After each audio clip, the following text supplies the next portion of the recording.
Welcome to Prahar Voice of Youth, #1 youth-based channel, analysis, news, updates, facts, etc. Subscribe our new videos. Thank you. नमस्कार दोस्तों, सत श्री अकाल, केम छो, अस्सलाम वालेकुम और आपका स्वागत है एक बहुत ही इम्पोर्टेंट शो में, या आप बोल सकते हैं प्रहार द वॉइस ऑफ यूथ में आपका स्वागत है गाइस। मैं हूँ शिवतन, आपके साथ मैं हूँ शिवतन और ये हमारी जो टीम है, हम इसे कहते हैं प्रहार द वॉइस ऑफ यूथ। आज का यूथ जो फ्रस्ट्रेटेड यूथ है, ये उसके लिए। और गाइज़, ये बहुत इम्पोर्टेंट चीज़ है जो आप लोगों के पास आज मैं एक नॉलेज शेयर करना चाहता हूँ। और मैं ही नहीं, मेरे ख्याल से ऐसे बहुत से यूथ हैं जो कुछ बोलना चाहते हैं, जिनकी आवाज़ हम सुनना चाहते हैं कि वो क्या चाहते हैं। और आप देख सकते हैं जो भी सिचुएशन चल रही है, अभी हमारा हिंदुस्तान जो है वो इफ़ेक्ट हो गया है बहुत ही बुरी तरीके से। And we have been affected by corona. और ऐसे बोलने को आ रहा है, ऐसे कहने को आ रहा है कि third wave is about to come. And this is a very big threat to humanity. इंसानियत पर बात आ रही है दोस्तों। मैं यही चीज़ बताना चाहता हूँ आपको। हमारे इस पोर्टल के थ्रू हम आपको बताना चाहते हैं कि हमारी ह्यूमैनिटी जो है it's been affected by a pandemic, और ग्लोबली अफेक्ट हुआ है हम लोग।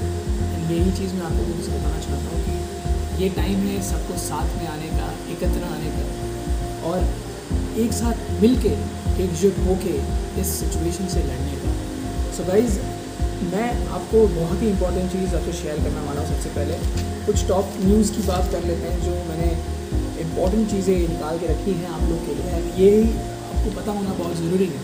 सबसे पहले सेकेंड वेव जो है, जो अभी आ चुकी है, इसके बाद अभी थर्ड वेव आने की आशंका है। और इसी बीच हम लोग को सतर्क होना पड़ेगा कि हम लोग कैसे हमारे इम्यून सिस्टम को ताकतवर रख रहे हैं। जी हाँ दोस्तों, इम्यून सिस्टम ही है जिसको अच्छा रखने से हम आगे बढ़ सकते हैं हमारे लाइफ में। बिकॉज एक ह्यूमन की बात की जाए, अगर एक इंसान की बात की जाए, तो उनका इम्यून सिस्टम ही है जो उन्हें तंदुरुस्त रखता है, तरोताज़ा रखता है और आगे ले जाता है। और ये सिचुएशंस जो हो रही हैं अभी, ये आगे बढ़ती जा रही है और हमें एक नई स्टेप्स लेने बहुत ज़रूरी है। और हमारे जैसे यूथ भाइयों को बाहर आना बहुत ज़रूरी है। मैं आप चाहता हूँ कि जितने भी यूथ हैं इस चीज़ को शेयर कीजिए। बिकॉज मैं आपको एक बहुत ही इंपॉर्टेंट रिपोर्ट बताने वाला हूँ। और ये रिपोर्ट है यूनाइटेड नेशंस पॉपुलेशन डाटाबेस से, कि इंडिया का जो यूथ है वो हाईएस्ट नंबर पे है, यानी कि हिंदुस्तान का यूथ जो है वो हाईएस्ट नंबर पे है। और the most important thing, I mean, आप जो कह रहे हैं, आज एक यूथ ही है जो एक साथ मिल के इस कोरोना वाली सिचुएशन में एक साथ मिल के काम कर रहे हैं, अपनी ऑर्गेनाइजेशंस खोल रहे हैं और डोनेशंस इकट्ठा कर रहे हैं लोगों के लिए कि वो उसको बचा पाए, कोशिश कर रहे हैं। यानी कि hats off to the youth of India. Youth ही है जो आज इस अर्थ को बचा सकते हैं। तो यूथ ऑफ हिंदुस्तान जो ये बहुत ही बड़ा स्टेप ले रहे हैं। एंड आज अगर हम लोग एक साथ नहीं हुए तो आगे सिचुएशन बहुत ख़राब होने वाली है। Because it's time to build something new that comes together. And साथ में मिल के हमें इस सिचुएशन से लड़ना पड़ेगा। बिकॉज मेरे ख्याल से यहाँ कोई जात पात, रिलीजन, धर्म कुछ नहीं आता है, क्योंकि ये इंसानियत पे बात आ रही है अभी। और मेरे ख्याल से हर कोई इंसान आज के दौर में एक दूसरे की हेल्प कर रहा है। और मेरे ख्याल से हमें भी इस चीज़ में पार्टिसिपेट करना चाहिए, इस चीज़ को आगे ले जाना चाहिए। और नए यूथ लीडर्स आगे आने चाहिए कि साथ में मिलके सपोर्ट करें और इस चेन को ब्रेक करें। I mean, that is the most important thing right now. What I feel so that we have to come together. And सबसे इम्पॉर्टेंट चीज़ है कि मैं आपको बताना चाहता हूँ कि इंटरनेशनल यूथ डे 12 अगस्त को बनाया जाता है according to the UN।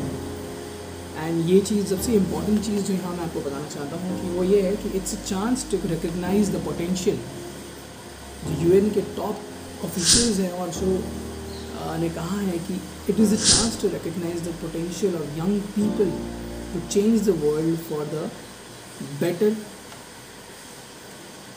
and to face the higher life challenges and to face the problems. यानी कि इधर ये लिखा है कि आने वाले कल में यूथ ही जो है वो सपोर्ट सिस्टम बन के आएंगे और हम लोग को उठ के आना पड़ेगा. आई mean that is the most important thing guys. आप देख सकते हैं कि गवर्नमेंट के जो एडवाइज़र है, हेल्थ एडवाइज़र है हमारे हिंदुस्तान के, मिस्टर के विजय राघवन, उन्होंने ये बोला है कि 3rd वेव हिट करने वाली है और हमें अभी भी नहीं पता है कि उनके चैलेंजेस क्या हो सकते हैं.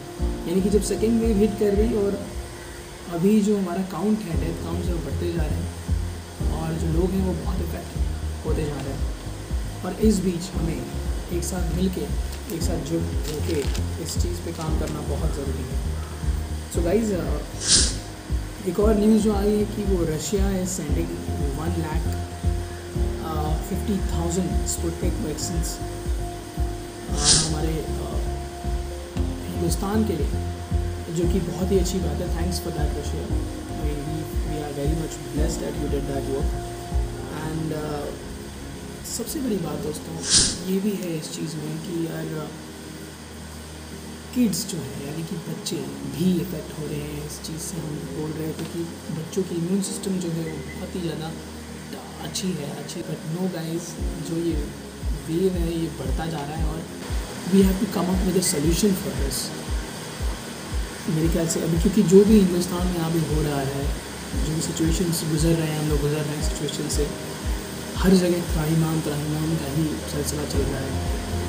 इस बीच अगर हम जैसे लोग, आप जैसे लोग अगर उठ के आते हैं और एक दूसरे को सपोर्ट करते हैं, हमें चेन तोड़ने के लिए चेन बनानी पड़ेगी.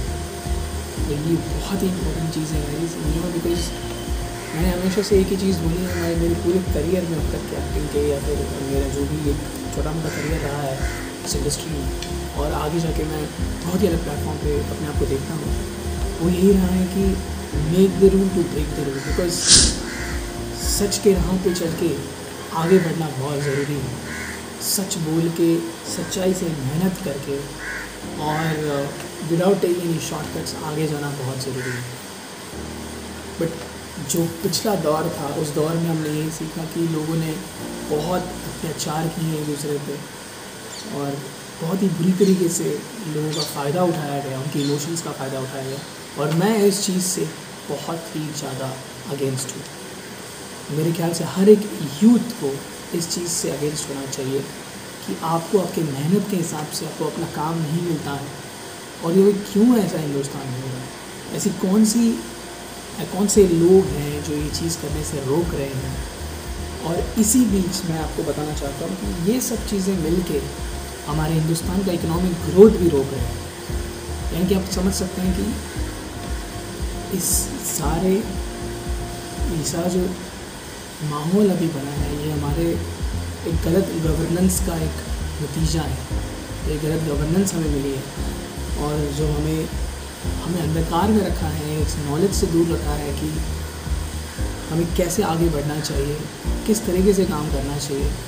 मैं आपको गाइस बहुत ही सरल भाषाओं में ये चीज़ बताना चाहता हूँ, बिकॉज सरलता ही सबसे एक सही रास्ता है.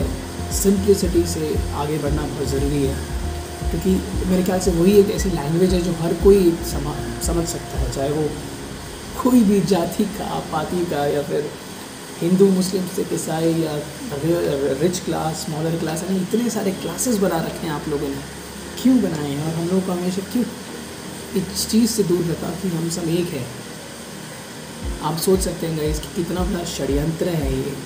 और उसके बीच में आप जब इलेक्शंस कर रहे हैं, इलेक्शंस के बावजूद आप सोचिए रैलीज़ चल रही हैं यहाँ पर, बड़े बड़े लोग इकट्ठा होके आ रहे हैं गाइस.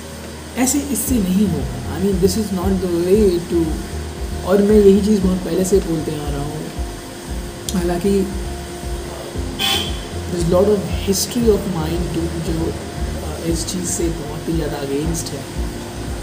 और हालांकि मैं हमेशा अपने लिए खड़ा हुआ हूँ, स्टैंड आउट हूँ, और आज मैं चाहता हूँ कि हमारे यूथ के लिए खड़ा हूँ, क्योंकि वही है जो आने वाला कल है हमारा. और वो मिलके ही हमारे माँ बाप, आंटी, अंकल या फिर हमारे जो ओल्ड एज जिससे गुजर रहे जिन लोग हैं उनको हम बचा सकते हैं, we can save them and it's all up to us how we can work on that because this is what I think it's a change of the world right now and the world is changing drastically. यानी कि अगर Hinduism में अगर इस चीज़ की बात की जाए तो ये कलयुग काल थे और मेरे ख्याल से यही मौका है एक नया नेशन राइज अप करने का, यही मौका है कि हम एक नए नेशन की तरह आगे आए। और गाइज़ ये कुछ चीज़ें जो मैं आपको और बताना चाहता हूँ कि जो मीडिया है, हमारा जो हिंदुस्तान का मीडिया है वो हमेशा से हमें इतनी फॉल्स न्यूज़ देते जा रहा है और इतनी फॉल्स न्यूज़ देने के बावजूद वो जी रहे हैं, अच्छी ज़िंदगी जी रहे हैं। और आप देख सकते हैं हम जैसे लोग जितने भी सारे हैं उनको अंधेरे में दिखा जा रहा है झूठ बोल के। आई मीन ये किस तरीके का मीडिया है, किस तरीके की गवर्नेंस है जो हमें झूठे तरीके से और फॉल्स तरीके से हम लोग को डायरेक्शन दे रही है। गाइस एक नॉलेज ऐसी चीज़ है, एक इन्फॉर्मेशन ऐसी चीज़ है जो आपको सही मिले तो आपको सही आगे जाने में काम करती है। हालांकि मेरी पूरी लाइफ जर्नी में भी काफ़ी ज़्यादा